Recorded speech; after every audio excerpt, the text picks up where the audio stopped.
Eli Craig's new slasher Clown in a Cornfield follows a teenage girl who arrives in a town stuck in the past, and its soundtrack is representative of that clash between the old and the new.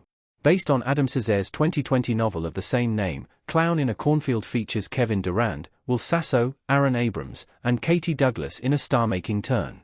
She portrays Quinn Maybrook, a Philadelphia girl forced to move to the rural town of Kettle Springs, where she and her new friends quickly run afoul of a vicious version of the town mascot, Friendo the Clown. The soundtrack for Clown in a Cornfield matches the events of the movie well, and covers everything from 1980s hip-hop to modern electronica. The frenetic energy of a clown's murder spree through a high school barn party and a frantic escape through a burnt-out factory is somehow captured by the soundtrack, making for an interesting list when it's all laid out.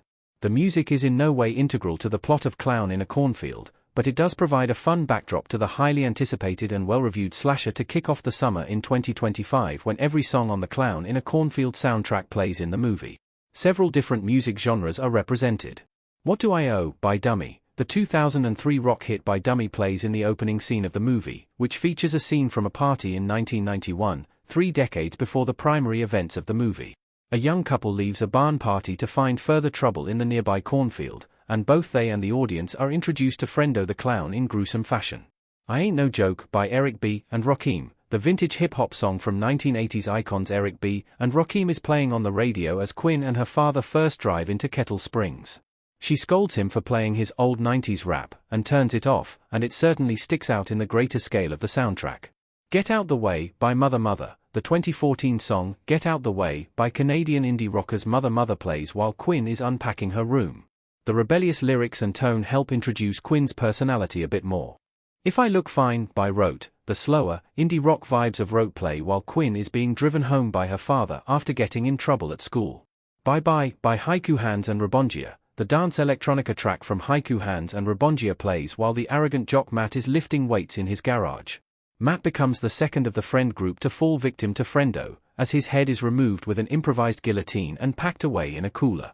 A Thousand Little Fires, feat. Definitely Dean, by Anthony Lazaro. The easier alternative sound of Anthony Lazaro is the perfect backdrop over a smitten Quinn's text conversation with Cole, who encourages her to sneak out despite being grounded after her run-in with the police.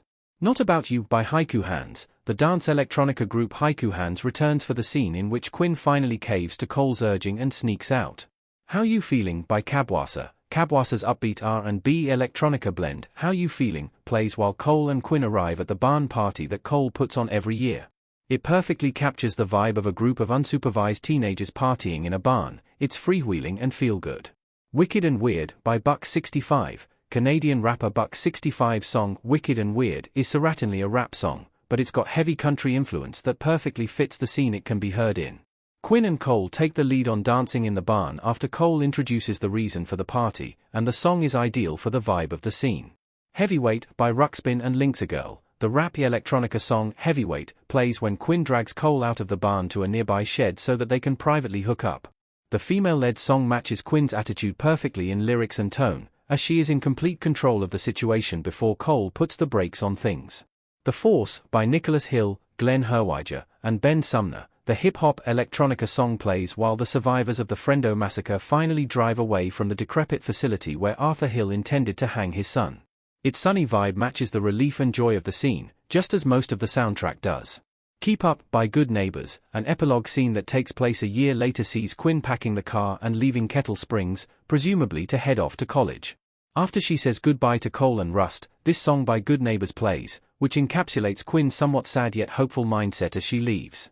Won't Take Me Alive by Dirty Honey, the modern rock song from Dirty Honey, plays over the end credits of Clown in a Cornfield, and puts an exclamation point on the entire affair. Where to listen to Clown in a Cornfield soundtrack? Keep an eye on the major streaming platforms. Clown in a Cornfield still. The soundtrack for Clown in a Cornfield was not available on the typical major streaming music platforms like Apple Music and Spotify for the movie's initial release. That's par for the course for an independent movie like this, and it won't be a surprise if it isn't available even for a few days or weeks after the movie's wide release on May 9th. If it does eventually become available, it should be on most major platforms. All the individual songs are available on Apple Music and Spotify for those seeking out specific tunes from the Clown in a Cornfield soundtrack.